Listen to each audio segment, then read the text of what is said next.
This podcast is brought to you by Most Valuable Podcasts, leading the league in podcasting entertainment.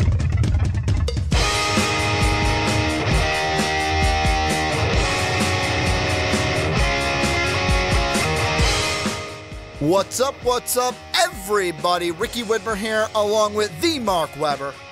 Dub them ease. And you might be noticing two things. First off, Ricky, I hear your voice. Even though I'm on YouTube, I hear your voice, but I only see the Onside Kick logo. And with Mark, it kind of sounds like he's in a tunnel. No, it's not that bad. But Mark, over the phone today, we had to do an audio-only podcast because Mark having a little bit of issues with the house. Had to be like, hey, I can't come into the studio. We're doing things this way for today as we continue through our previews. We have two more left. We're going into the West. It is Manifest Destiny time to end the year. We're going to look at the AFC West in this podcast. If you're new to how we do these previews, we're going to start from the bottom. So that means we'll start with the Broncos. We will end with the team that finished first. That will be the Chiefs, who were 10-6 last year. Before we get into everything, a little bit of housekeeping here at the beginning. Number one, if you want to help support the channel more so than you already are by listening to this podcast, make sure to check out patreon.com/mostvaluablepodcast. That link down below in the description. You can also get yourself an MVP t-shirt. Don't worry, I'm not wearing the shirt, so you still can see me not wearing the t-shirt, but you can get that down below in the store link as well. The store is also at mostvaluablepodcast.com, where you can also catch MVP each and every day. And then last but not least, if you are on Apple Podcast, if you have iTunes, make sure to go on over, give the Onside Kick a 5-star rating, and then let us know why you like listening to the podcast each and every week. But Mark, it is AFC West time. We're taking a look, starting off with the Denver Broncos. And for me, this is the most interesting team. Well, maybe the second most, but they're definitely one of the top two most interesting teams in this division. They were 5-11 last year. They go ahead and get Bradley Chubb with their first-round pick. Their DC, they were saying his chin hit the floor when the Browns didn't draft Bradley Chubb with the number 1 overall pick. They signed Case Keenum, hoping that he can be the guy for Denver this year. I'll just ask you kind of a first question. Do you think the Broncos will be better, and how much better are they going to be in 2018? 100%. I mean, this team is definitely going to be better than last year. I mean, it's shocking to not only their defensive coordinator, but to me as well, that they would even have the chance to have drafted Bradley Chubb. I mean, that's a little bit of a. I mean, who knows? Baker Mayfield could be the next greatest of all time quarterback here, but I think this is one of those moments where you're going to sit there, you're going to look back and go, how did you pass up on Bradley Chubb? Mm-hmm. So I think they're going to be much better. The defense is already a really good defense. You add a guy like Bradley Chubb to that. You know, you look at the offensive side of the ball. They were fine running the ball. They just couldn't really get much going passing-wise. But you get a guy like Cortland Sutton, Royce Freeman as well to improve the run game. You get Case Keenum. You already got Emmanuel Sanders, Demaryius Thomas. So you've already got some really good options and good weapons. Do I think that this team is, all of a sudden miles and miles away better than they were last year? Not necessarily, but they definitely are a better team. They're definitely a team that this year actually can compete a little bit more, and that's going to make, the lives of Bronco fans much easier come Sundays. Well, and for me, you say, hey, is this team going to be miles and miles better? I think they are. Like, this is a team, you can go ahead and book it, that the two teams now that are going to be fighting, and I'm sorry, Chiefs fans, we'll get to why I think this in your preview later, but I think this division is either going to be the Chargers to win or the Broncos to win. And like you mentioned it, they've got pieces on offense. Really my not biggest question, but the one position that'll be interesting to watch is the running back position. C.J. Anderson no longer there, and it looks like Devontae Booker is going to be the starting back with Royce Freeman being the number 2 behind him. Royce Freeman being a nice guy that they drafted in the NFL draft, like you said. But Booker, the only worry there is he only got 79 touches last year for just under, I'm going to round up, 300 yards a year ago. So it'll be interesting to see what he can do with a workload like C.J. Anderson had, who had close to 250 attempts on the year. My biggest question, though, for this team has to be the man from Minnesota coming on over, and that is Case Keenum. This is a guy who, before last year, you would have said, oh, Case Keenum's your quarterback, and you would have been like, really? Is that the only option that we could have gotten in free agency is Case Keenum? Like, we couldn't get anyone else to be our quarterback. But after the year he had last year, the biggest thing Case Keenum needs to prove is that last year was not a one-hit wonder. I mean, he had over 3,500 passing yards. First time he's ever done that in his career. He had 22 touchdowns in a year. The first time he's had double-digit touchdowns in a year, and he only had 7 picks. Almost his lowest. It was his lowest since his 2013 campaign, where he only had 6 picks on the year. What do you think about Case Keenum, and are you as kind of worried? I wouldn't say worried, but I'm going to say, are you as questioning on Case Keenum as I am coming into 2018? Oh, definitely. I mean, 100%. Case Keenum's the kind of guy that you know what, you put it perfectly. Just before last season, you're sitting there going, oh, I can't believe that we're stuck with Case Keenum. That's how I felt as a Viking fan. Yeah, right? Then you move on, and you're like, all right, cool. You know, this season goes really, really well for the Vikings for Case Keenum. You have a great offense, one of the best defenses.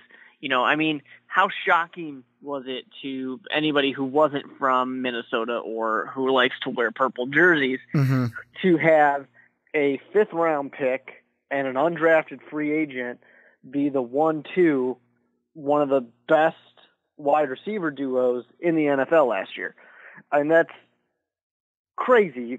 You would never expect it, and it happened. You know, and it happened because the number 1 running back there, Dalvin Cook, who, even though he got injured, he was a great running back, but it didn't matter because you had a great backup as well. You know, there's a really solid offense. Well, the offensive line, I should say, I think it's more average, but it's an average. It's going to keep a guy like Case Keenum on his feet for this kind of fairly just, hey, I go back, I get the ball out of my hands to just the first guy open, you know, quick passes, dink and dunk, move your way up. And that's not even to get to the fact that, like I said, one of the best defenses in the NFL last year. And, you know, people are saying that, and I know Case Keenum's not there, and they have an upgrade at quarterback with Kirk Cousins, but people are instantly saying Super Bowl favorite for this year. Now, there shouldn't be any real surprise that when Case Keenum was in that offense, you know, on that team, very well-coached team, great young talent on that team, it shouldn't surprise anybody that, of course, he was going to perform well because he was in the ideal situation. He hasn't really been in that good of a situation really in his entire NFL career. You might be able to say 2013, maybe with Houston. You know, he was in a decent situation, but it certainly wasn't last year's Minnesota Vikings. So, yes, of course he had a great year. You know, some people might even argue that, well, he's never really had a full opportunity. This was his first time. You know, he had 15 games, but he had 10 with the Rams just the year before that. So he's had his opportunities and just hasn't been able to make it happen. Is it possible that just, you know, it finally clicked? And much like Kirk Cousins, who now is the quarterback of the Minnesota Vikings, one day he couldn't do it. The next day, boom, the job is his. Mm-hmm. And he finally becomes that franchise quarterback. Is it possible that that's Case Keenum? Yeah, sure. It's possible. I would be very surprised by that. I think that last year was really an anomaly in the career of Case Keenum, a guy who I think will continue what he's been so far, which is kind of a journeyman quarterback, a little bit of a backup quarterback, just going from place to place. That's really kind of what I expect out of them. And the thing, too, you got to think about, Vance Joseph is the coach. That's a defensive-minded coach. You got Musgrave out there for your offensive coordinator, which it's not like he's a bum coach or anything like that. He's a fine coach. But you really had a great coach in Minnesota, a great offensive coordinator in Minnesota to work with quarterbacks, and that really benefited Case Keenum. Well, and the one thing I'll jump in and say is, although I am not like 100% on the bandwagon that like, ooh, Case Keenum is going to be, just fine and no questions. Although I'm high on this Bronco team, I'm not dumb. Like, I know that there's still that question that last year could have been the one-hit wonder for Case Keenum. However, the thing that Bronco fans should look at and have a little bit of confidence in is that if there's any team in the NFL besides Minnesota that Case Keenum could have gone to and have been comfortable in, it has got to be the Denver Broncos. And the reason why I say that is when I look at their roster, it kind of mirrors what Minnesota was kind of doing. You've got two receivers out there in Sanders and Thomas who will be like your Stephon Diggs and your Thielen the Thielen.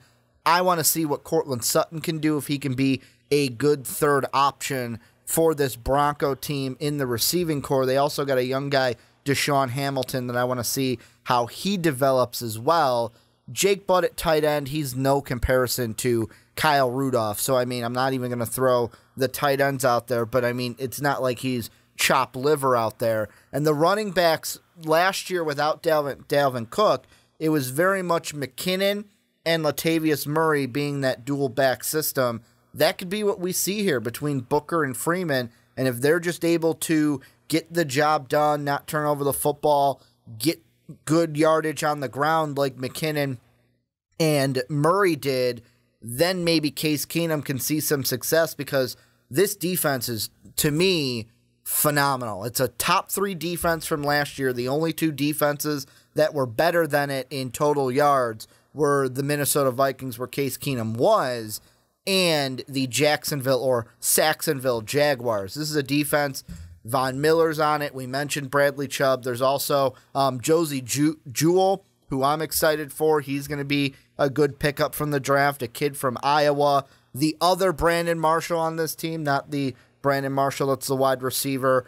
And to me, the only question is that cornerback position of with Roby and Harris. How do they play with the stable of guys behind them? But like, I look at the stats from last year on defense, and like I mentioned, total yards, this defense for Denver was 3rd in the league. The only 2 defenses that were less than them was Jacksonville, and Minnesota had the least yardage against them all year.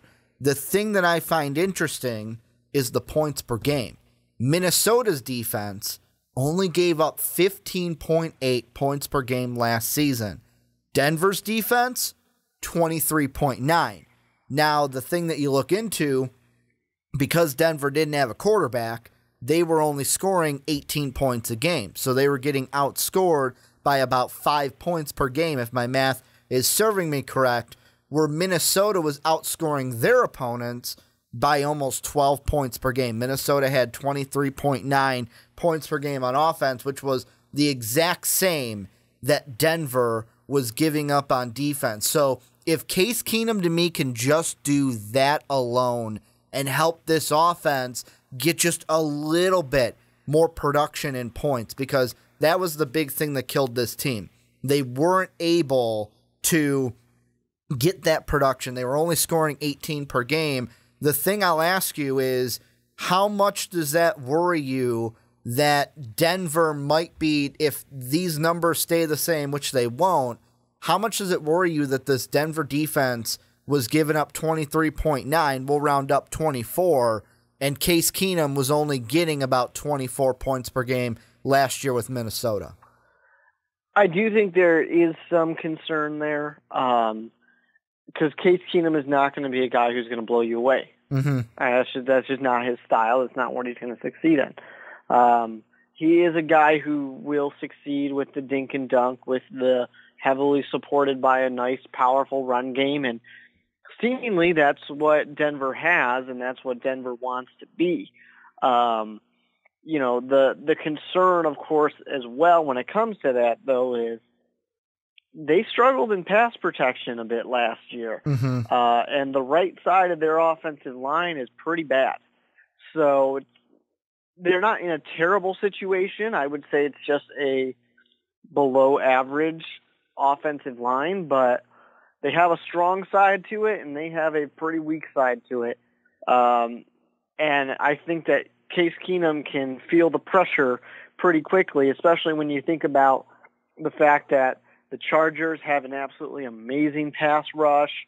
I'm sure that Gruden wants to go back to the glory days of black and blue football, so the Raiders are going to toughen up a little bit as well.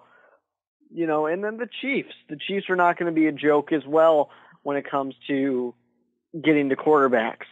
So you have not a great situation for a guy who isn't going to, like I said, absolutely blow you away. And a problem last year for the Broncos, too, you know, any team that doesn't have a really reliable quarterback not being able to sustain drives, so you give the other team a shortened field. And what does that do for you? It inflates your yards against deflates your yards against numbers, and then inflates your points against, because teams are more likely to score, but they're not going to put up as many yards on you. You know, that happens if you're not sustaining drives. That's going to happen if you're turning the ball over, which when you don't have a quarterback you can rely on, that's exactly what has just happened, essentially. Well, and another thing that you mentioned before that was interesting was the coaching, too. Because, first off, to me, I don't know if this is my Viking bias coming out. You can call me on it, Mark, if it is. But I would take Mike Zimmer, and I would say Mike Zimmer is a way better coach than Vance Joseph has. Vance Joseph is just inexperienced at the head coaching position, and Mike Zimmer has done phenomenal things with the Vikings since coming there in 2014. There's not only Vance Joseph needs time before we can really assess that. Yeah. There's not only that question, but I wonder too how much the Pat Shurmur variable played into, like, are we going to, is this almost going to be like a Philadelphia Eagles situation where a lot of people are saying, well, don't crown Nick Foles because, I mean, Reich put him in great situations late in that Super Bowl run for him to be successful, with them having now Musgrave as because he was only the quarterback coach and the interim OC last year, now being the full-time OC. I mean, I'm looking back to his days. The last time he was an OC was 2015, 2016 with the Oakland Raiders, where he had Derek Carr. Yeah, and they were they were the 24th best offense in his first year, and then jumped all the way up to a top 10. They were at 6 his second year. So could we see that same thing, or this year might not be the good year? It could be next year where this Musgrave offense kind of takes off. It's possible, but, you know, there are some things that concern me about it. And, you know, I mean, Musgrave was your offensive coordinator for you being the Vikings fan during AP's, you know, insane comeback from injury. 2011 to 2013. He was your guy. And Zimmer decided, we're going to let you go. You know, that's when he gets to go to Philadelphia. He works with Foles. He works with Mark Sanchez. Not amazing. And then he gets to move over to Derek Carr. Derek Carr, great quarterback, of course. But, you know, the thing about Derek Carr is there's people who are wondering if he was just a flash in the pan. You know, because he had really an amazing rookie year and a good second year, and that Raiders team has not been as good as people had hoped it would be. So, there's definitely question marks to that. And there's question marks on whether or not he is going to actually be able to take a guy like Case Keenum and elevate him to that next level that the Broncos need him to be at. I do think it's a concern. Honestly, when it comes to this team, and I know we're harping on Case Keenum quite a bit, if they put him in a good situation, he's going to do just fine, just like he did in Minnesota. He's not going to go out there and lead the league, but he is going to be better than good enough to win you games. The thing I also like about looking at the schedule for this team, and if you guys, I did do the Bronco prediction video, so go ahead and check that out. I'll pop it up if you're watching on YouTube so you can click on it. The thing I like about their schedule is it's not, in my opinion, it's not packed with hard-loaded teams, where for the division, I feel like this is a team that will split against the Chargers. They'll split against the Chiefs. They might split against Oakland. Oakland may play them tough in Oakland or at Oakland this year, but I could see them sweeping the Oakland Raiders. I'm not really high on John Gruden's Raiders this year. But then the other teams on their schedule, like the ones that I think they can win, Seattle I don't think is going to be what we're used to them. That could be a win. The Jets, although it's in New York, that's a win. Arizona, I would say that's a win, even though it's in Arizona. The Bengals, I'm not high on them. I'll give that to the Broncos. The Browns should be better, but, the Browns have to prove it to me before I go giving them like 6 to 8 wins this year. And then they have teams like Houston, but it's week 9. Are they going to be healthy then? And it's in Denver. You have San Francisco. I'm high on San Francisco, but not many people are. What kind of team are they going to be? To where, to me, there's the only ones that are like, these are your really tough games are week 6 against the Rams, week 12 against the Steelers. All the rest of them are very winnable games. I'm not saying they're going to go 14-2, but it's not a jam-packed, loaded schedule for the Denver Broncos. Yeah, that's the thing with it. I mean, it really is going to depend a lot on how the team kind of gels together with some of these new pieces, because there are quite a bit of new pieces to the offensive side of the ball and defense as well, but especially on the offense, some significant pieces that have changed. But it's really going to depend. I mean, they've got some good things going for them. When they play the Texans, who are definitely a really good team, that's a home game for the Broncos. Steelers, that's going to be a home game for the Broncos. They get to have some of those type of advantages. When they play the Jets, which are a lesser team in the NFL, they're the road team. They get to play the Rams at home. So they get to be away against the Cardinals. They have that favorable schedule. You play weaker teams when you're on the road. You play stronger teams at home. Just a little bit of that kind of advantage schedule-wise for you.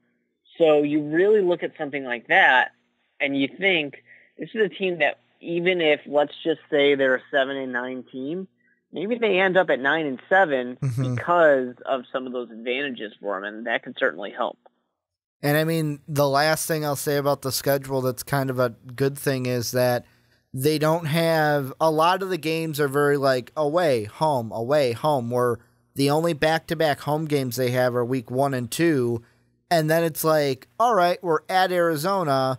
Then we come back to Denver, we go to Kansas City. That's not that bad. All right, we're going to go to Cincinnati, come back to Denver, then we go to California. So it's not that bad. They don't have that like stretch of away games where it's like, man, we got this 3-game stretch where we're away, and we got to get it done. They have kind of some favorable back-to-backs, even the road ones. Before we move on to the Oakland Raiders, I ask you all the time, any final thoughts on the Denver Broncos? My final thought on the Denver Broncos is just the Defensive Rookie of the Year watch for Bradley Chubb. Really? You think he's going to be Defensive Rookie of the Year? Well, he's in the best possible place that he could be in to do it, that's for sure. I mean, he's a phenomenal defensive player. He's a monster. And you look at, the advantage of having Von Miller there as well. That's going to be huge for him. I'm trying to look at, because off the top of my head, I'm like, what other, like Roquan Smith, he hasn't signed yet. But like he could be in the running for it. Tremaine Edwards in Buffalo. I don't know if he's going to have so much success in Buffalo. Yeah, I don't trust Edmonds in Buffalo, not because I don't like Tremaine Edmonds, but he's a bit of a project, and Buffalo's that defense is going to be on the field a lot. I'm going to throw two sleepers at you. The two guys that I think they're both on the Packers, that could give Bradley Chubb a run for his money in the Defensive Rookie of the Year are going to be one of the cornerbacks in the Packers or in Green Bay, either Jair Alexander or Josh Jackson. One of those guys will give him a run for his money and kind of be that sleeper pick where it's like, whoa, we didn't expect one of them to be the Defensive Rookie of the Year. But then my final thoughts on the Broncos: favorable schedule. The defense should be really good. That should help Case Keenum. Don't be surprised if this offense, Case Keenum gets familiar with it quick, because it's got a lot of the similarities that he's familiar with from Minnesota last year. But it should be a good year for the Denver Broncos. Let us know what you guys think down below in that comment section. Bronco fans, how high are you on your team this year? Are you worried about Case Keenum? Are you not? What do you like? What don't you like? Let us know what you're thinking down below in that comment section. And Mark, let's move into the next team, and that would be the Oakland Raiders. 1 year, I believe. They're 1 year away from being the Vegas Raiders. We're in the comment section for Sean's preview or prediction, which you guys can check out. People were already saying Vegas, baby. So you guys are excited about the Vegas move, it seems. You might be Vegas residents, and those might not be Oakland people. But this Raider team, I think, is interesting, and interesting in the bad way for me, where John Gruden becomes the head coach of this team, and the offseason moves that they make, they get Jordy Nelson, they get Martavius Bryant, they go ahead and get Jared Cook from the Green Bay Packers, they take Doug Martin, who used to be with the Tampa Bay Buccaneers, and I look at this offseason, and the thing that I get John Gruden, where he wants veteran players. That's how he's always been. But I look at this team, and I just think, are we going to be set up for a poor first year with John Gruden and the Oakland Raiders? What do you think? What are you thinking, Mark, about John Gruden and how his first year could be with the Raiders? Yeah, I have a lot of thoughts about John Gruden and the Raiders, but it's the first thing I'm gonna say a few things off the bat, and I can go into a little bit more. But first thing, it's just at the very least we have this interesting experiment of, can you take somebody who has been out of coaching for this long, had the game change while they were gone, and have them come back in, can they still be successful? Mm-hmm. That's an interesting just experiment. We'll see what happens. But it's also interesting to me that you put it perfectly, of John Gruden wants experienced players. He is willing to go out there and pay for some experienced players, which is fascinating because it's kind of been shown that, with a couple of different exceptions, like Peyton Manning, and his Broncos when they won the Super Bowl, Tom Brady's Patriots when they won the Super Bowl, but that's a little bit of an anomaly because they've managed to have Tom Brady turn some people into studs. They also had the best two, like that Broncos team and that Patriot team had the best two quarterbacks that I think we might have seen in our lifetimes. Exactly. But right now, the kind of way to success is young players. It's have a lot of good, talented young players while they're cheap, and then put the pieces around them. Mm-hmm. And John Gruden seems to kind of be flying in the face of that by saying, no, I want to go ahead and get guys who I know are good. And I appreciate that idea to say, I know these players are talented. I know they can play. I have seen them play. I know what I get out of these guys. Without a doubt, there's value to that. Mm-hmm. But it's just interesting to note that so many teams are using the mindset of let's be young and then just pay for some of those big name pieces. And that's not what John Gruden is doing. So I think when it comes to the first year, I actually don't expect there to be some huge disaster this first year for everything to go terribly right off the bat. What I'm more concerned about for Oakland Raider fans out there and what will soon be Las Vegas Raiders fans, because they're not allowed to sell anything with Las Vegas right now because they haven't left Oakland yet. And what I think is more likely to happen is this first year, maybe it's not like Chip Kelly and everyone's like, well, yep, he just changed the entire game. And then the next year, nope, Chip Kelly is bad. He needs to get out of here. But I could see something like John Gruden being fine his first year, maybe even okay his second year, but it just kind of falling apart on him after that because he's got a lot of money tied up to guys who are older players. I mean, you got people who are on the wrong side of 30 getting a good chunk of money, and that's going to eat things up. It'll be fine for this year, although I would imagine for a lot of it, although you still have some injury concerns. You still have some players who have not quite ever lived up to their potential. But I just think that it's not a sustainable idea unless it's going to radically change. And in 2 years, this roster is going to look completely different. I don't think it's a sustainable idea that John Gruden is kind of basing his decisions around. Yeah, and I mean, the thing that, and I know that older fans might say, well, Ricky, think about Warren Sapp, because Warren Sapp wasn't exactly the perfect Boy Scout of a player, and it's like, yeah, tell me what to do, coach. I'm going to go ahead and do it. But, like, the thing that confuses me is, not confuses me, that worries me, is first off, I wonder how John Gruden and Marshawn Lynch are going to coexist. How is that relationship going to happen? Did they bring on Doug Martin just in case the Marshawn Lynch and John Gruden connection does not work, and then Doug Martin, the muscle hamster, because, like, I look at their running backs, and it's like, they've got Jalen Richard and DeAndre Washington, who were capable backups behind Latavius Murray a couple years ago. Well, 2 years ago, really, because Marshawn came on last year. And now you've got Marshawn Lynch, you've got Doug Martin, then Richard, then Washington.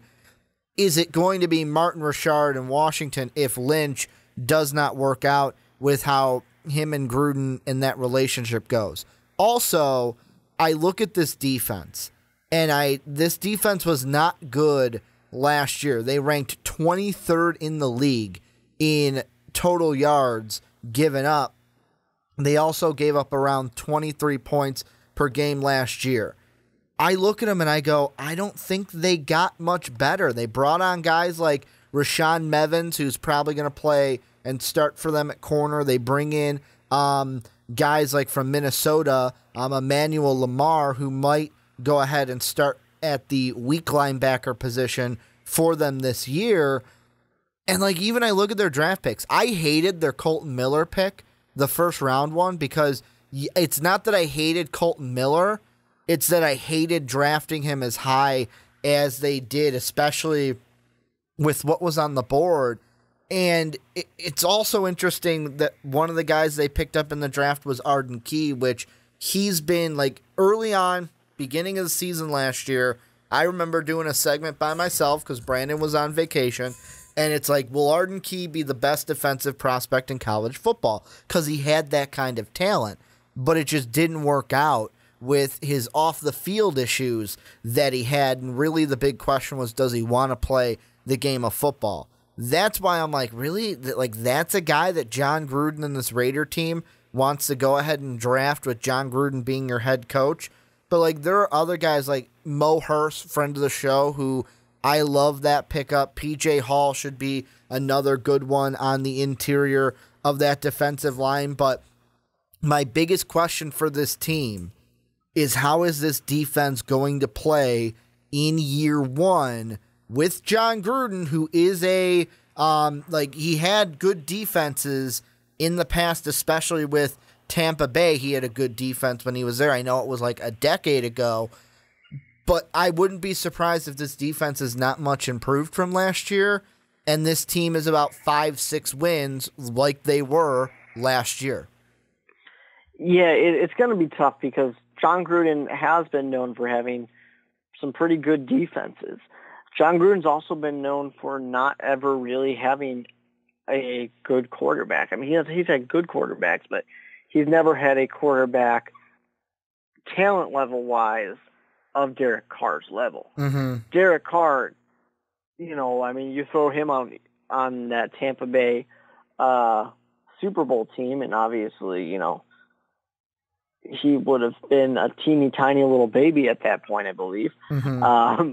But, let's just pretend that he exists at that time, and it would have been phenomenal. I mean, that would have been an absolutely incredible team in that case. But all that aside, yeah, I don't necessarily know the defense is going to get that much better. But John Gruden's done well with defense. And John Gruden's one of those coaches that really can inspire players to play harder. And you got a motivator in that case. For me, the concerns really just come down to, is this kind of an outdated, is he going to have an outdated view of coaching in the NFL?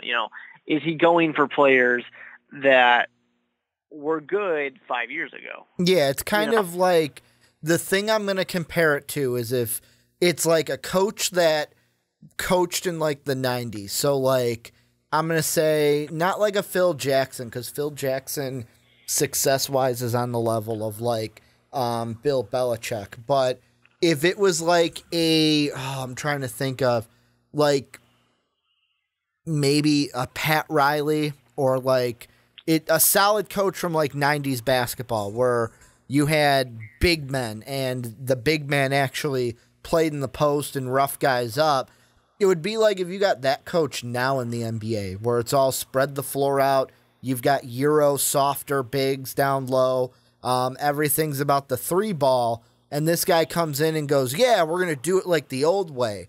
I wonder if that's going to be John Gruden in this case, where it's like, we're going to play football like we did in the 90s and early 2000s, or mainly for him, it was the late 90s, early 2000s. We're going to play football like it was back then. It's like, that's not how it is now. That is not how football is played anymore. And I mean, to go back on your point of like quarterbacks that he had, when he was in Oakland, really he had 1 year of Jeff George, Donald Hollis, and Wade Wilson. Were not Deadpool Wade Wilson, just Wade Wilson, in 98. And then he had Rich Gannon for his remaining 3 years in Oakland, whereas Tampa, most of them were Brad Johnson, and then the last 3 were like Brian Griese, Chris Sims, Jeff Garcia, before he left the Raiders in 2008. And the thing that you brought up during the Broncos segment that I'll bring up now and kind of throw your way is what are we expecting from Derek Carr? Because this is Derek Carr. No one's saying he's a bad quarterback by any means. He's a guy that completes over 60% of his passes, throws for almost 4,000 yards in a season, has good touchdown to interception ratios, not the best in year 2, year 4, but the records of his teams, 3-13, 7-9, 6-9, the anomaly being that 2016 where he went 12-3 with the Raiders. Yeah, it's going to be interesting to see Derek Carr, because he's been this guy that since he came into the league and kind of surprised everybody, everyone's expected great things out of him. And for the most part, the team as a whole, the Oakland Raiders, have not actually lived up to those expectations. Now, it's not fair to blame all of that on Derek Carr or to kind of pin it on him and his success, but I do think that there is a certain level of expectations that you have when you were able to, come out here and just surprise everybody for how good he was rookie year, then coming in second year, getting better. That third year, staying on par. And this fourth year, he's come down a little bit. But he's always a guy who's going to kind of be a little bit of a gunslinger. He's going to throw a lot of touchdowns. Doesn't throw a terrible amount of interceptions, so you're doing all right with that. But I think where people kind of expected, they had this 3,200 yards, then almost 4,000 yards. I think people were expecting essentially like the next Drew Brees to come out here, a guy who can just sling it all day, all over you. And I think Derek Carr showed us that that's not necessarily who he is. He's not going to be that Drew Brees throws for 5,000 yards every season type of guy. Maybe he becomes more of that Matt Stafford type of guy, really leads the team, can get it done on his own. He's proven that he has before, but isn't going to be that transcendent type of quarterback that all on his own makes that team a playoff team, and all on his own can lead that team to a Super Bowl, can do it a game or two here and there, really drag that team into a victory. But Derek Carr very simply just needs more around him. I mean, he's probably had a leading or at least close to the top for dropped passes, for quarterbacks. I mean, he's had plenty of times where he's put it right there for his guy, and Amari Cooper drops the ball.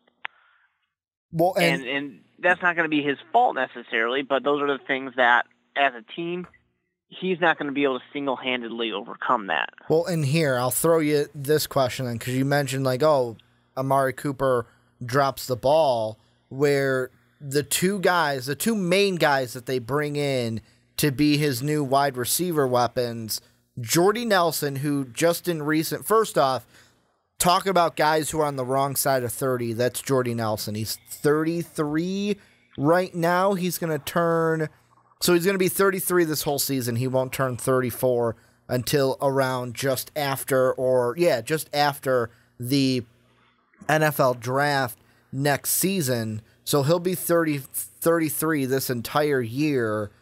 He's a guy that had the injury in 2015, missed all of that season, came back, was an 1,000-yard wide receiver, had the second most touchdowns that he's ever had in a year, but he had Aaron Rodgers. What we saw in year two, the 2017, now I know Brett Hundley, people are going to say, whoa, Ricky, are you comparing Derek Carr to Brett Hundley? No, but what I'm saying is he didn't have Aaron Rodgers out there. I'm not saying the stats might be as low as they were, where he had not even 500 yards and 6 touchdowns on the year, but is it going to be that, what kind of receiver are we going to see with Derek Carr, not Aaron Rodgers? Are we going to see an over 1,000 wide receiver? Are we going to see maybe a 600-yard Jordy Nelson? Then you've got Martavius Bryant, who he's only been in the league since 2014. He has never had over 765 yards in a season. That was the most. He didn't play 2016 because he was suspended. And last year, he only had just over 600 yards, and he had a catch percentage. It was his highest, but a catch percentage of 59.5. Did they even add the right pieces in the wide receiver core to go ahead and help Derek Carr? You can throw in Jared Cook if you want to as well. Yeah, it's tough because, you got a guy like Bryant who's kind of the perennial not living up to his potential. Every year people expect great things out of him, and every year he doesn't necessarily completely disappoint you, but you're like, oh, I thought there'd be more. You got Cook, who is that guy who he's going to surprise you for a few games, and then he's going to completely disappear for a while. You got Jordy Nelson coming off of an injury. Jordy Nelson and Aaron Rodgers were an amazing connection, but without Jordy Nelson, Aaron Rodgers can do just fine. Aaron Rodgers will do fine with anybody that you throw out there. Well, he's got that Tom Brady type of element to him where it's like, I'm just going to throw the ball to whoever. Or a Drew Brees kind of attitude where it's like, I'm going to throw the ball to whoever. I'm not just going to throw it to one wide receiver and have him be my main guy. Yeah, exactly. And it's just, Derek Carr is not necessarily that type of quarterback, and I think it's unfair of anyone to expect him to be that type of quarterback now. Now that we've actually learned a little bit more about who he is, he's not going to be Aaron Rodgers, Drew Brees, Tom Brady. He's not going to be one of these guys. He's going to be somebody who does need a team around him. And I don't necessarily think that the Oakland Raiders did a terrible job. They're buying in on some potential. They are getting a guy who's a proven veteran. Mm-hmm. Jared Cook's been there, so that's not too big of an issue. They're taking a shot. They didn't get the guys like Allen Robinson or Allen Hurns, like the big name type of guys. They didn't get a chance to get one of them.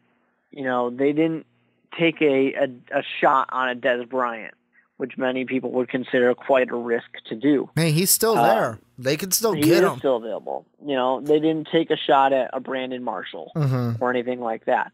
They kind of went a little bit of this could blow up in our faces. But overall, I would say that, it was a fairly safe bet to go for guys like Jordy Nelson, who have pretty much always been a proven commodity in his career. Mm-hmm.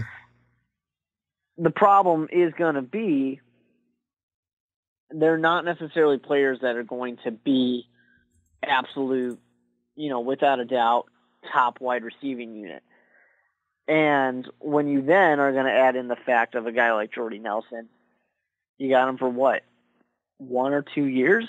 And then you got to reassess your wide receiver situation. And there's plenty of the teams in the NFL that you can ask. It's not easy to go out there and just find a number one wide receiver. Well, and there are teams that will fail at that year after year after year.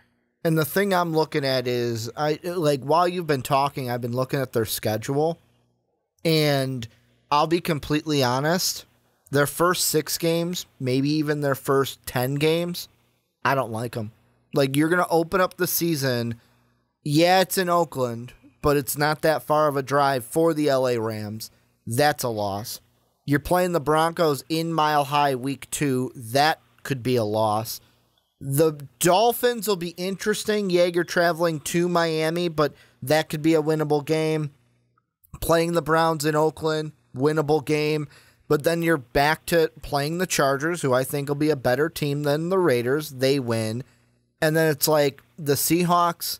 What kind of Seahawk team are we going to get? But are the Raiders going to be good enough to beat the Seahawks in Oakland? The Colts, originally I was like, hey, Andrew Luck might not be 100%.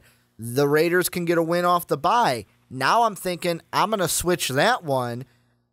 Andrew Luck looks like he's back. He's a full participant at Colts camp. So, the Colts could easily win that game against the Raiders. Against the Niners, Jimmy Garoppolo, Derek Carr, which quarterback do you like better in that one? And then you got the Chargers before kind of having a back half of the schedule that is kind of littered with teams like the Bengals, the Cardinals, the Ravens, and your only hard opponents are the 3 divisional games between Broncos and Chiefs and then the Steelers. Yeah, it's an interesting schedule for the Raiders. It's not a terrible schedule, but it's not necessarily easy as well. They don't have the same advantages I talked about with the Broncos. They're hard games. Well, they're the home team, so that makes it a little bit easier. They're some of those a little bit easier games. Those more games where you expect them to win, like a Browns. They're at home. Seahawks. A lot of people are down on the Seahawks this year, but the Raiders are the home team in that case. Some of those easier games necessarily like a Bengals game, but I don't think the Bengals are going to be that bad of a team this year. That's one of your road games there. So you don't have those same advantages that your other opponent had. your division opponent, the Broncos just had. But I do think that it's not a terrible schedule, so it is winnable. Mm-hmm. They can do well. Could they be a 5-6 win team? Yeah, they definitely could. But can they get to that 500, maybe 9-7 level as well? Yeah, I definitely think that they could as well. You know, they can bounce around a little bit, and it really is going to depend on a few different things. How does that team respond to new coach John Gruden? How does Derek Carr continue to, evolve in his career now going into year number 5? And then a really important part, injuries. How is that going to play a part for the Oakland Raiders? Because on paper, there's definitely quite a few concerns for them. But, maybe a guy like Jordy Nelson, he stays healthy all the time. Mm-hmm. They don't have to worry about that. The Raiders have a good offensive line. That stays together. No injury or issues there. The defense, it's not deep. So if they start to have injury issues, that defense is going to get a little shaky pretty fast. But if they can stay healthy, which is a tough thing to do in the NFL, of course, mm-hmm. but if they can stay healthy, then I think they can steal away some of these games. Well, and that kind of sounds like to me what you were saying is we'll get to the final thought. So unless you had anything else to add, is that pretty much your final thought on the Raiders? I would say so, yeah. Okay, so for my final thoughts is, first off with the Seahawks, I know that most of us are saying that, they're going to be a worse team this year, but let's be honest. When I say worst team, I mean 7-9, 8-8. Maybe 9-7 at best. They're not going to be a double-digit playoff team, but they're not going to be a 5-11 team this year. I just feel like the Raiders this year, the defense is not going to be as good as other teams. It's not going to be a phenomenal defense. We'll see how that grows with John Gruden as coach. And then the offense. I don't know what to expect from that run game.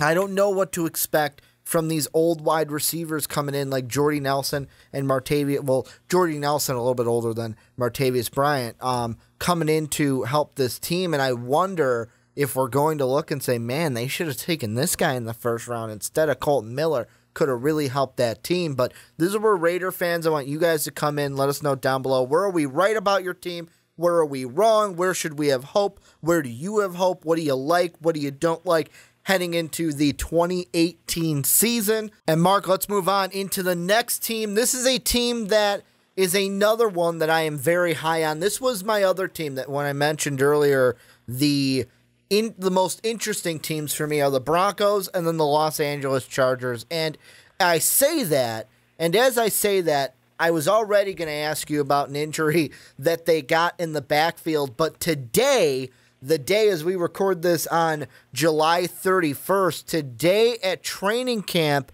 for the Chargers, yet another injury to the secondary. So that's what we're going to do to start this preview. We're going to try to kind of break down what's going on in the secondary. So the first injury we got is Jason Verrett. He tore his ACL, done for the whole year. You don't have to look into that any further.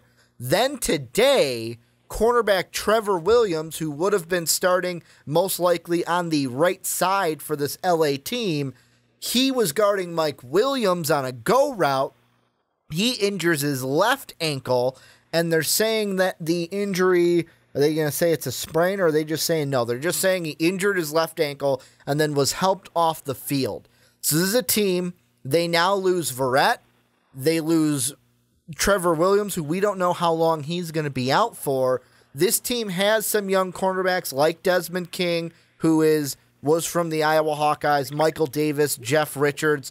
I want to ask you, these are just on top of also, like you mentioned to me before we started recording this segment, Hunter Henry, also an injury that we'll get into. But just with the cornerbacks right now, how much of a hurt is this for the Chargers already in training camp? Well, yeah, it definitely is. I mean, fortunately, they've got a great pass rush, so that kind of relieves a little bit of the defensive back, the pressure that's put on them a little bit. But we can't ignore the fact, too, that, Derwin James, who's not a corner, he's a safety, but he's a little banged up now as well. He's missed some of this practice. So this is a banged-up unit already, and especially for a team that kind of has a history with injury issues and a lot of disappointment that comes from really well-put-together teams that just fall apart injury-wise, or good seasons that fall apart because of injury. It's just kind of a never-ending thing for the Chargers. Just to cut you off, I don't mean to, but Phillip Rivers has got to be sitting there going, really? Like, can I have 1 year where, like, we have a healthy team and I can just see what I can do?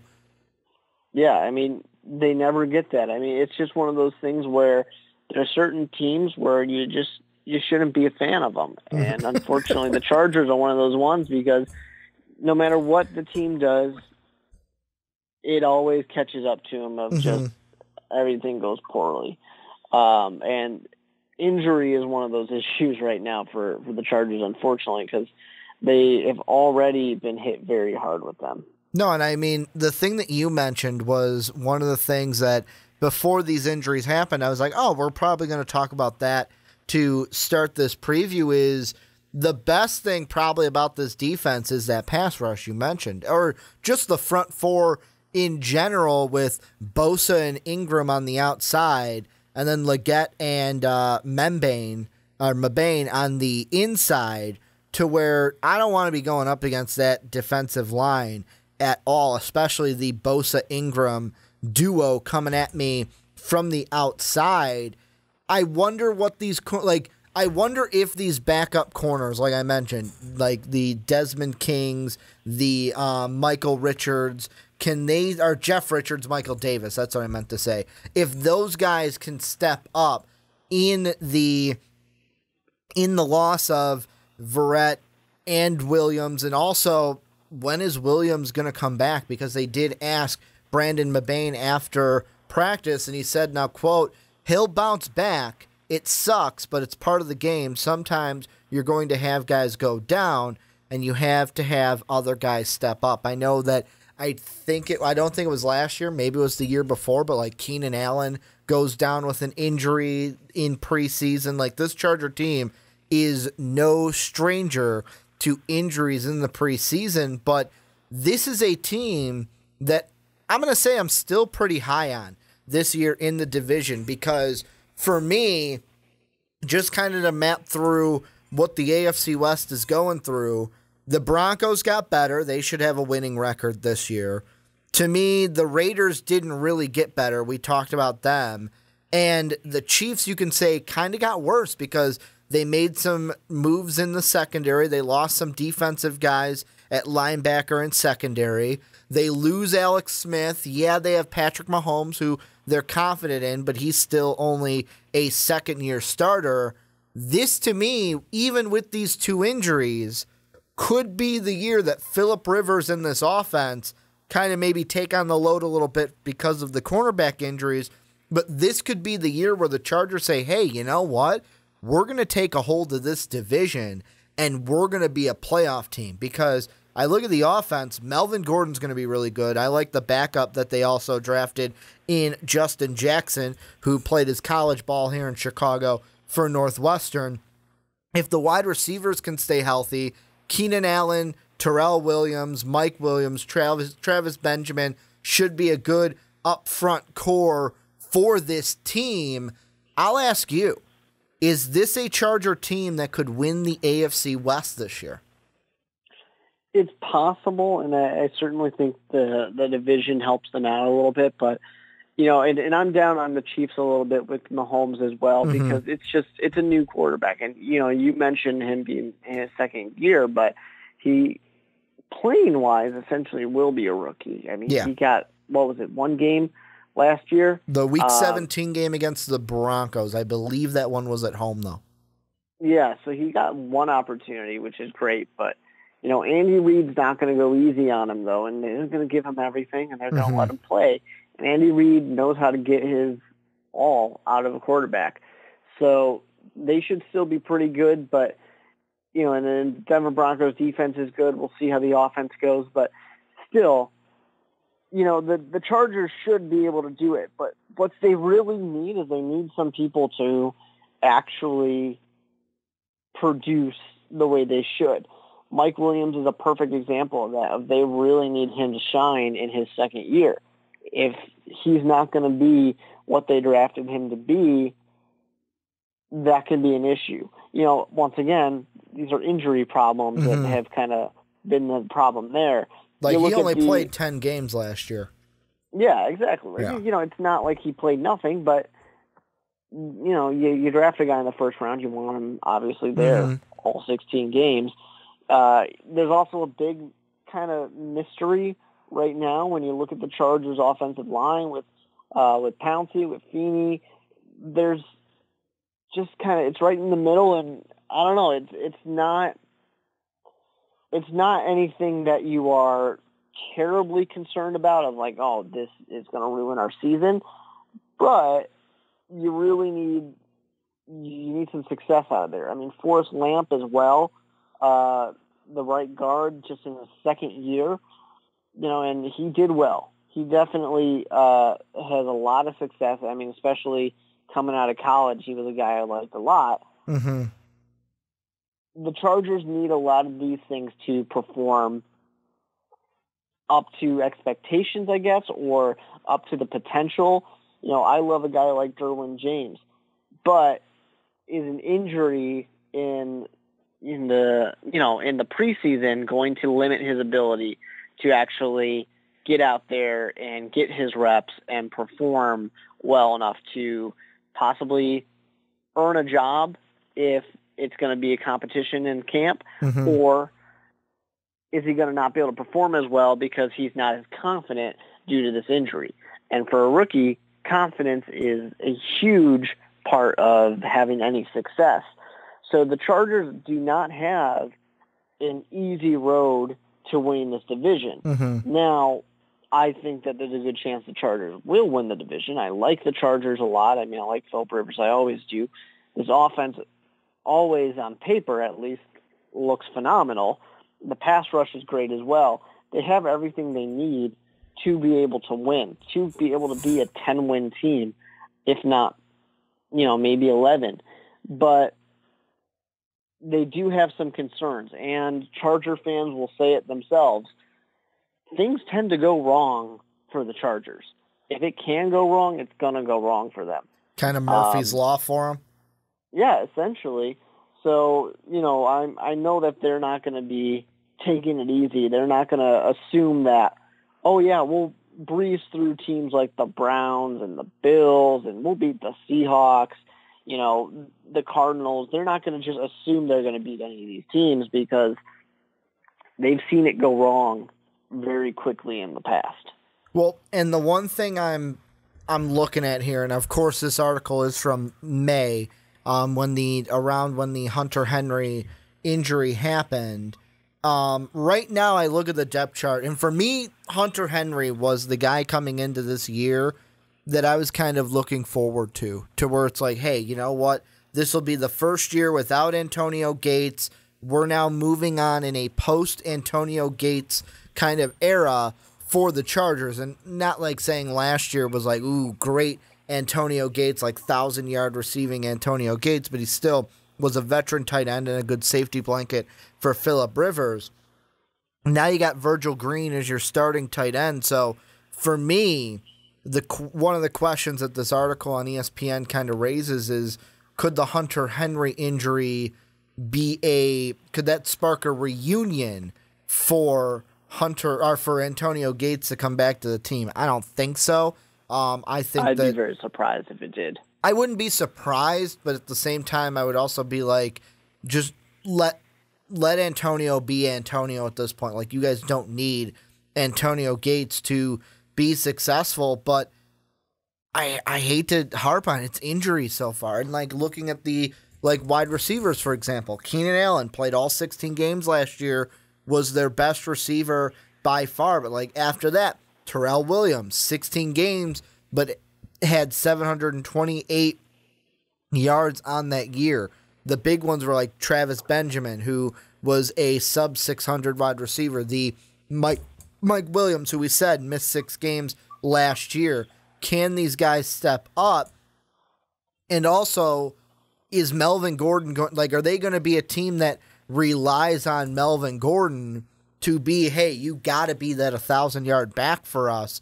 Because it's not like Melvin Gordon was a workhorse getting into the end zone a lot either. He only had 8 touchdowns. When you look at the wide receivers, Keenan Allen had 6, and then the rest of the wide receivers, Terrell Williams, Hunter Henry, Travis Benjamin, and then Melvin Gordon also, they had 4 touchdowns each. So it's not like one guy is like, hey, I'm the guy that's going to get us into the end zone, kind of spreading the ball out a little bit. I just, with this Charger team, wonder if they can overcome the injuries that are already in place. I think they will. Are they going to win the division? I don't know. It comes down to, for me, I like the Broncos. Like, if you put a gun to my head and said, Ricky, who do you like better, the Broncos or the Chargers? I'm going to say the Broncos all day because I like the defense a little bit better, plus it's a healthier defense than the Chargers. Also, I feel more confident in the Bronco offense than I do the Charger offense. And I know that may sound crazy, but it's like the Chargers haven't shown me what they can be. Yeah, I'm high on them. I think they'll be a playoff team, but they got to show me what they can do in 2016. And I mean, looking at their schedule this year, it's not a terrible schedule. Like, the division will be tough. It always is. That's something we always say regardless of divisions. But I mean, their toughest opponents are, you've got the Rams that you play on the road. You've got the Niners I'll throw in there. You play, that one's in my playoff, so I won't give that away. You got the Steelers week 13. And really, other than that, all the other games, except for the division, I'm kind of pushing that aside. All the other games are like, they're winnable games. You should be able to beat the Bills. You should be able to at least take maybe 1 or 2 from the Raiders. You should be able to beat the Browns. The Titans won't be as strong in my mind. I'm not as high on the Bengals as you are. The Cardinals are another team of they could win that game. So, I mean, yeah, they've got like maybe these 4 games that are really tough, but the rest of their schedule, it's not world beaters that the Chargers are playing in 2018.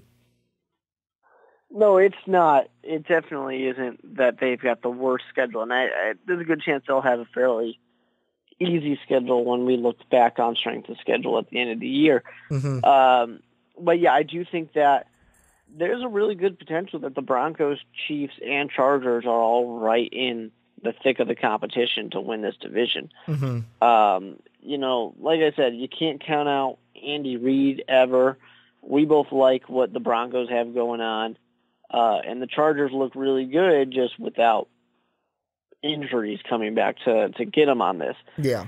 So, if things go well for them, they're right in the playoffs. But even if they don't get the division win, without a doubt, they're still going to actually be competing for a wild card spot. Mm-hmm. The team I would expect right now, the team out of the AFC West who doesn't win the division, so your next best team, they're probably either 6 or 7, in the AFC. So either just getting in the playoffs, just missing the playoffs.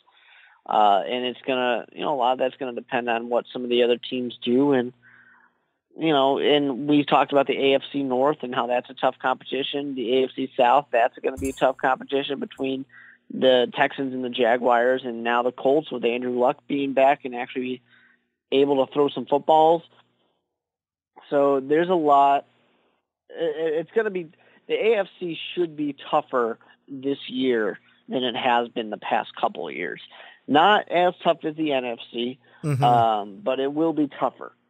Here's a question I'm going to ask you, and I know that you're probably thinking, hey, Rick, after I ask this, you'll be thinking, hey, you should have saved this for the Chiefs segment, but I'll ask it anyways. What would you put the percentage on the Broncos, Chargers, and Chiefs all making the playoffs this year?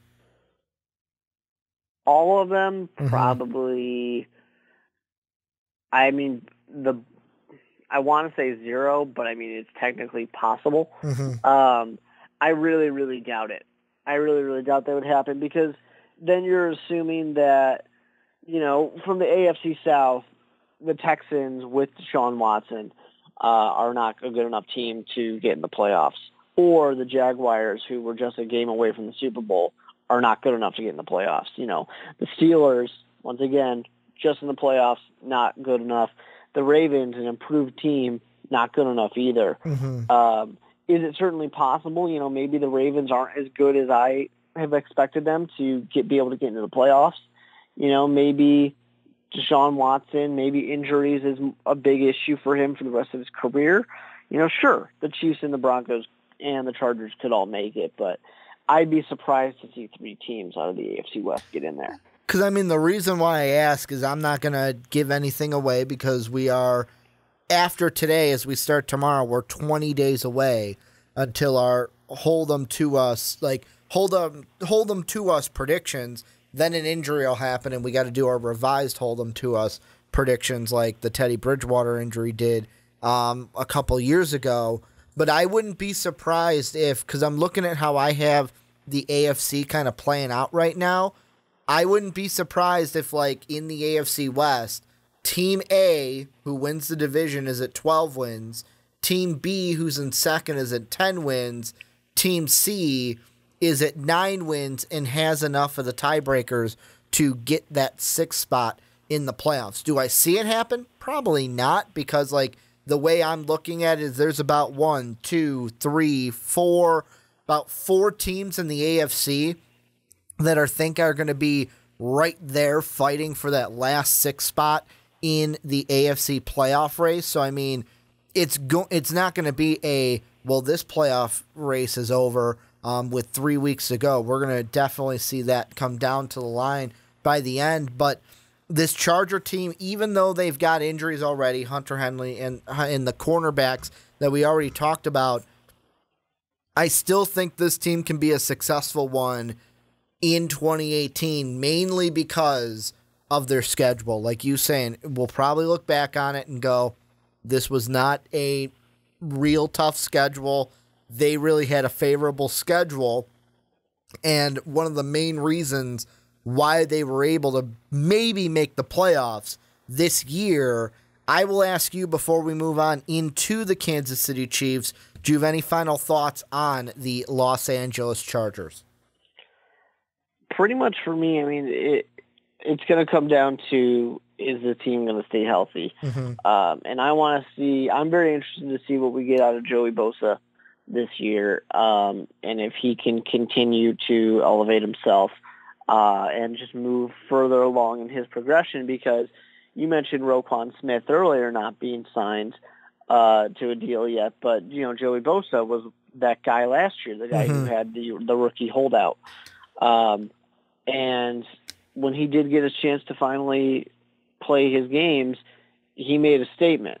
And if he can progress that much further and just continue, I've talked about the Chargers pass rush quite a bit on this podcast, but it's one for other teams and other quarterbacks to be terrified of.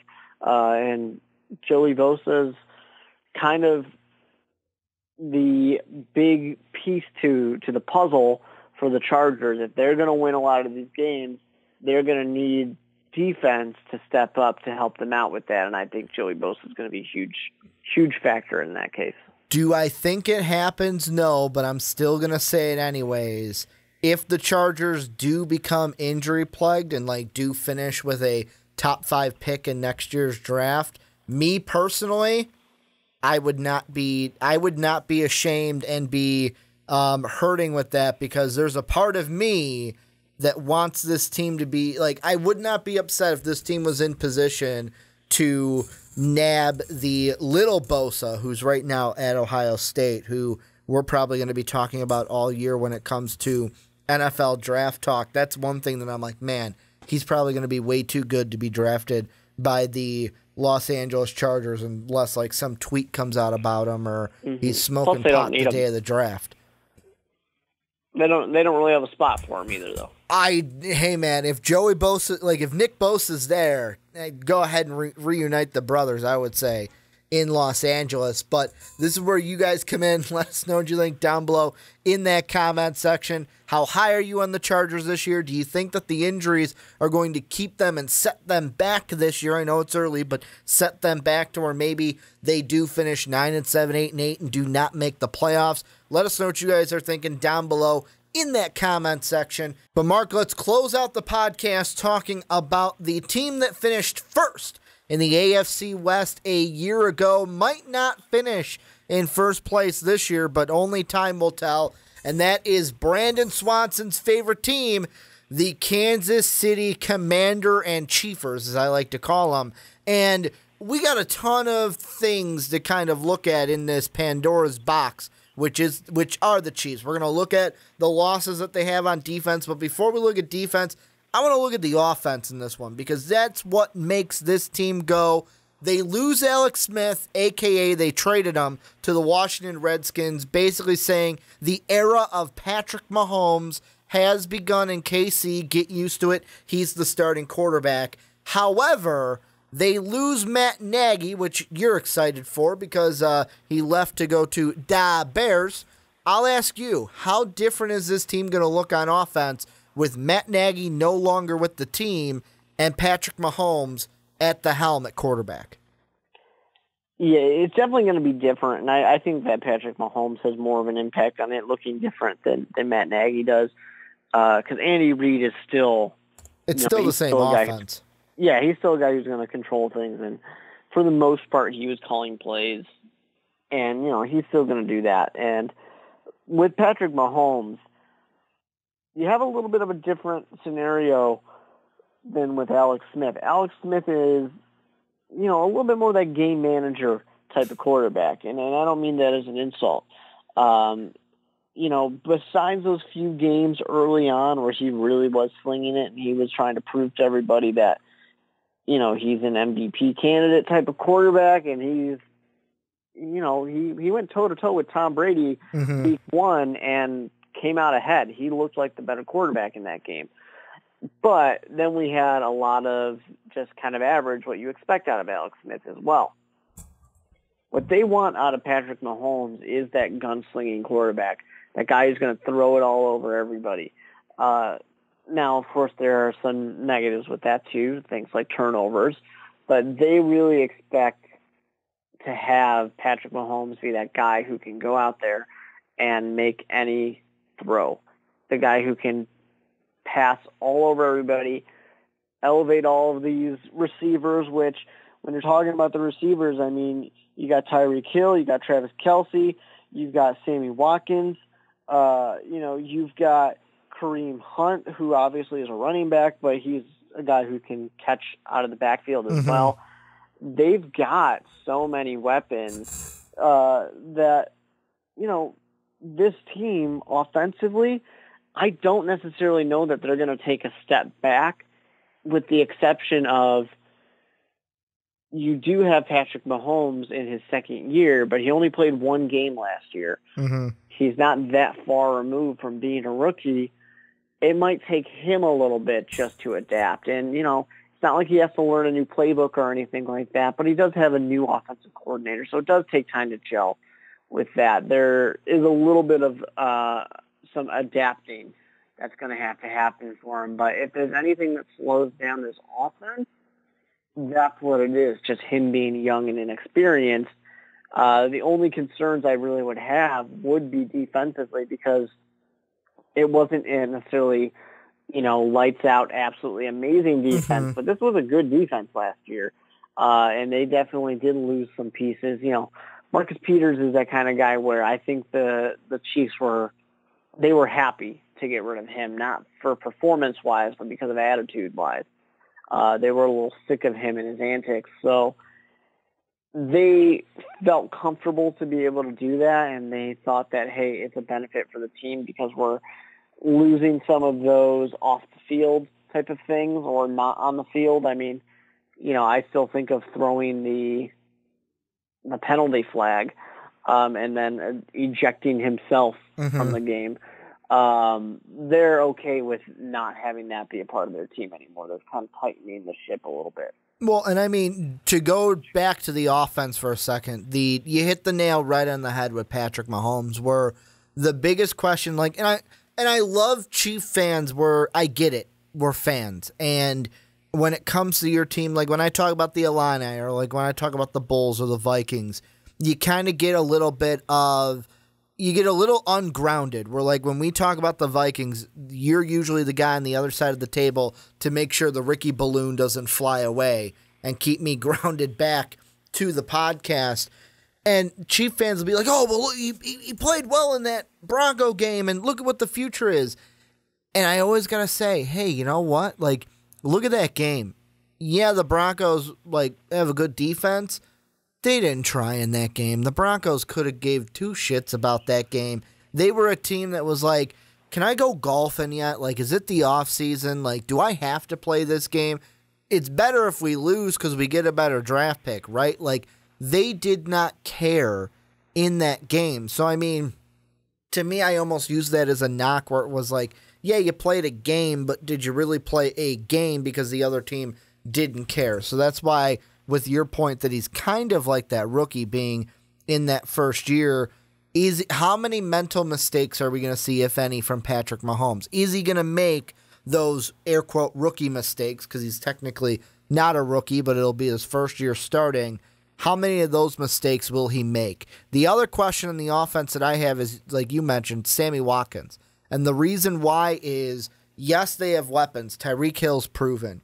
You've got guys like DeAnthony Thomas, like Kareem Hunt. You have other running backs like West and Ware as well that can help out in different roles.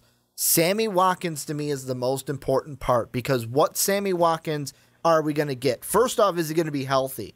He hasn't played 16 games since his rookie year. Last year was the most games that he has played since his second year. So are we going to get another Sammy Watkins that plays 15, 16 games in a season? Also, yardage, what kind of Sammy Watkins are we going to get? Are we going to get one that only got just under 600 yards?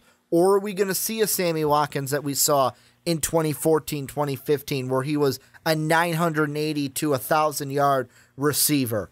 I don't know if he gets to 1,000 yards, but the thing I do want to see that he was better, especially in his second year, was I want to see a 62% catch percentage. I want those balls to be caught and not dropped, if you're Sammy Watkins. And that's my question. Are we going to be able to see that from Sammy this year with the Kansas City Chiefs? Then the defense, like you said, that to me is a bigger question mark than the offense, because yeah, Marcus Peters with his off the field or on the field antics, they just wanted to get rid of him, but he's a good football player, and how much is that going to hurt? Also, they go ahead and lose Brandon Albert, who is now with the Miami Dolphins. The thing, though, that helps, and this is what I'll mention, is they get back Eric Berry. That, to me, even though they made the playoffs, even though they won the division last year, that was a huge loss to this team. He virtually played game one, and we sung his praises for basically shutting down Gronk. They put him one-on-one v Gronk, and he shut down Gronk the entire game. Plays game two, or at the end of game one it might have been, gets injured. It's a season-ending injury. He only plays one game on the year. I'll ask you, how much of, yes, they lose Peters, yes, they lose Albert, but how much of a positive is it for this team to get back Eric Berry this year? Well, I mean, that's definitely going to be huge, but it's one of those things where does the advantage of getting Berry back kind of get negated, or at least leveled out, because of, losing a guy like Peters in that case? And that certainly could be the situation, especially if you have a younger quarterback who is going to be slinging the ball out there and is going to be likely to make more mistakes. Putting the defense back on the field again to have to actually just, they may have shut the other team down. They may have given up a touchdown, a field goal, but now they're right back out there and they got to go again. And that's going to be a thing that kind of tires this team out to where, last year they were pretty good when it comes to only giving up 21 points a game, but that certainly could creep up a little bit this year just because of, having a rookie out there who might make some mistakes. And it doesn't necessarily have to be that, but, you mentioned Sammy Watkins. I do want to point or say one more thing about him. I don't think that he needs to be a 1,000-yard receiver. He certainly gets the benefit because the double teams are obviously going to be going for Tyreek Hill.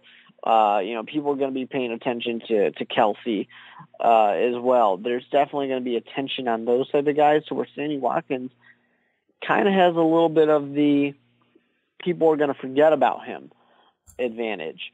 And there's a lot of things to worry about when it comes to this offense. You can't just say, all right, throw it all over us, rookie, because Kareem Hunt is going to then run all over you. You can't stack the box because Patrick Mahomes isn't a joke, and Tyreek Hill there, Kelsey's there, Watkins is there. So it can afford to be very balanced in that case.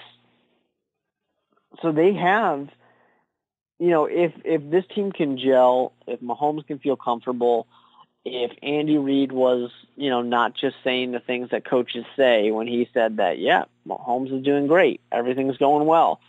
If that actually is the truth in that case, then, you're really going to like it, and this team is going to be doing very well, and they're going to compete with the Broncos and the Chargers and possibly be able to win the division again. It's a little bit difficult, and I actually think that, the Chiefs have the most difficult schedule out of everybody because, they're going to be going to Foxborough. They're going to play the Rams on the road. They have some difficult matchups here. They got to go to Pittsburgh. Exactly. They got to go to Seattle. There's a lot of difficult matchups here to where this could be a good enough team to get into the playoffs, but they kind of get the bad draw when it comes to the schedule, and they might lose enough of these away games to where that's going to be the thing that makes a big difference for them. Are you ready for me to say something that's going to, I think I am predicting that it's going to upset Chief fans and might be a little over the top, but I could totally see it happening. Are you ready for this? Yeah, go for it. Chiefs start the year 0-6. And the reason why I say that is think about the first 6 just quarterbacks that they play. Phillip Rivers, Big Ben, Jimmy Garoppolo, Case Keenum, Blake Bortles, Tom Brady. Now, not all of them are phenomenal quarterbacks. For sure. Yeah, you mentioned Blake Bortles in that. Yeah, but I mean, that one's going to be more of that Saxonville defense and that run game. Like, I could see this. The Charger game will be interesting only because of the injuries that they just faced, but I think that at home for the Chargers could totally get a win in Patrick Mahomes' first start, or first real start, because I'm not counting that Bronco game as a real start because the Broncos were done already looking to the offseason and didn't care. Then you get the Steelers. Yeah, I know Le'Veon Bell might sit out, but even though that's a tough team to play, especially on the, you're a quarterback coming in is all right, it's your team. Oh, by the way, you have to start your first 2 games on the road. It's not easy. Then when you come home, you have to play. I know that people in my prediction video were like, Ricky, you're way too high on the 49ers. I am high on Jimmy Garoppolo this year. And just in that game, I would take Jimmy Garoppolo to win that game over Patrick Mahomes. I know that both of them you could say are as inexperienced as kind of the same, but I would say that Jimmy Garoppolo has more experience than a Patrick Mahomes just from being in the league a lot more and has actually started more games than Patrick Mahomes. Then the Broncos, that's a tough defense, and you got them on the road. That could be a loss. That Jaguar defense is tough, but Blake Bortles isn't really, to me, the knockdown. As long as Blake Bortles doesn't make mistakes, the Jaguars can win that. And then I know the Chiefs beat the Patriots in Foxborough last year, but Tom Brady versus Alex Smith is way different than Tom Brady versus Patrick Mahomes. So for me, how I see this season going for the Chiefs is you lose the first 6, then you go on a little bit of a win streak, then you basically lose a peppering from week 7 to week 17. Basically, like you lose maybe 2 or 3 games from week 7 all the way to the end of the year. Yeah, I definitely think that they've got a nice stretch. Really, I mean, honestly, it could be from week 5 or 6 because they might be surprising one of these two talented teams like the Patriots or the Jaguars. But they have a nice stretch, where they can go into their bye winning plenty of those games. Especially if they, like I said, surprise the Jaguars, the Patriots, or the Rams in Week 11, where they can kind of cruise in the middle and they just have to close it out then afterwards. But it's just going to be difficult because, those road games are going to be a challenge for the Chiefs. And you mentioned the 2, Week 1, Week 2, right off the bat. That's not easy, but you're also going to be playing those challenging type of teams like the Rams, like the Patriots, like the Seahawks and the Steelers. The fact that you're playing these challenging teams, yeah, exactly. I mean, that's going to be difficult for the rookie, for the defense, which has, gained Eric Berry back, but also lost some important pieces to the puzzle as well. There are some concerns just from that the Chiefs don't really have any control over necessarily. But overall, when I look at the team, I think the team is fine. I think the coaching is fine. I think the personnel is fine. There's nothing really wrong with the Kansas City Chiefs. It might just take a year for everything to kind of get put together, where this could be an 8-8, 9-7 year where they either squeak into the playoffs or just miss out on the playoffs. And that's not the worst thing in the world, because next year, with Patrick Mahomes having had a full season of work, he can really feel comfortable and they can make that next step forward. No, you're exactly right. Like, I see the window for this team being 7 wins to 9 wins. If they get to 9 wins, they can get the 6th seed. Like, that was what I was saying in the Charger segment, is if they get to 9 wins, we could see 3 teams from this division get into the playoffs. But other than that, the first 6 games are really tough. Then you've got, how I break down the season is the first 6 games are tough.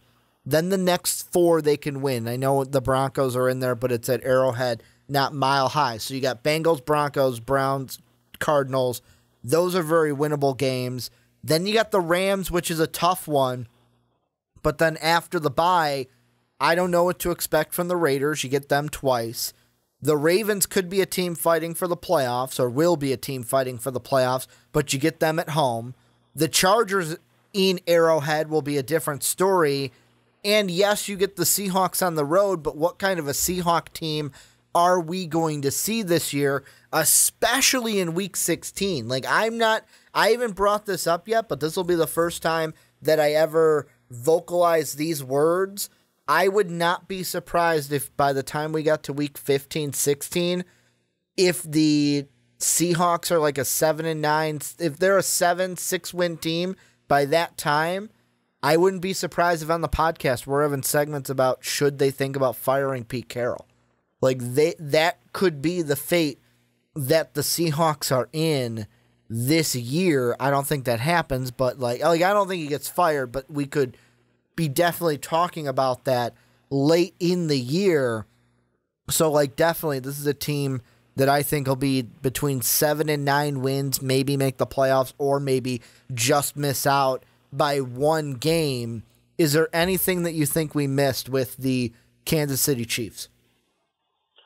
Not necessarily. I'm excited to see Kareem Hunt's second year. Was it a flash in the pan? Were we all just surprised? Is Andy Reid going to remember that he's there? That's an important piece of the puzzle too. The only thing I will mention is that with the Chiefs, we will not get the same. We're not going to get the same situation that we're going to get with the Philadelphia Eagles. We're with the Eagles, they still have both quarterbacks. that they had last year to where we can say, all right, who was it? Doug Peterson or DiFilippo or Frank Reich who really made that success? With Alex Smith and Nagy being gone, I don't think that we're going to be saying, well, oh yeah, it was Nagy or it was Alex Smith. It'd be like, well, they're not as successful as last year. I guess it's one of them, but we're not going to find out which one it is because obviously they're both gone. If Alex Smith, we also know Andy Reid. I mean, Andy Reid's an established commodity when it comes to coaching quarterbacks. Who will forget to run the ball and will just pass. That's there, too. Yeah, he'll just forget that the running back even. He'll be like, wait, I've got three. I've got Spencer Ware, Charmander West, and I've got Kareem Hunt back there. Wow, didn't even know the running back position was even a position. But this is where you guys come in. Let us know what you think down below in the comment section. Are the Chiefs going to be a playoff team? How high do you have them? How low are you on them? What are you excited for? What are you not excited for? And also thank you guys for listening to the podcast. A little bit of housekeeping here at the end. Make sure to check out patreon.com/mostvaluablepodcast if you want to help support the channel. If you join at the $10 tier, you can be on a podcast each and every month. The Primetime Podcast just had Matt on talking about the Purdue Boilermakers, his favorite team, in our previews. You can also buy yourself an MVP t-shirt. That link is down below in the description. You can also find it at mostvaluablepodcasts.com, where you can also catch MVP each and every day. Then the last thing is Apple Podcast and iTunes. If you have an iTunes account, you have an Apple Podcast account, make sure to go on over there. Or if you're listening on there, give us a 5-star rating and write down why you like listening to the podcast each and every week. I think the last time I checkmarked, the Onside Kick has a few reviews, has like 1 or 2 reviews of people that actually wrote stuff, but out of 7, I believe we are a 4.5 out of 5 for the Onside Kick, so we want to up that up, especially want to be as close to that 5.0 as possible. Want to thank you guys for listening on podcast services around the world and also on YouTube, because this one was just an audio one this week. So I want to thank you guys for listening. And as always, have a good day, everybody.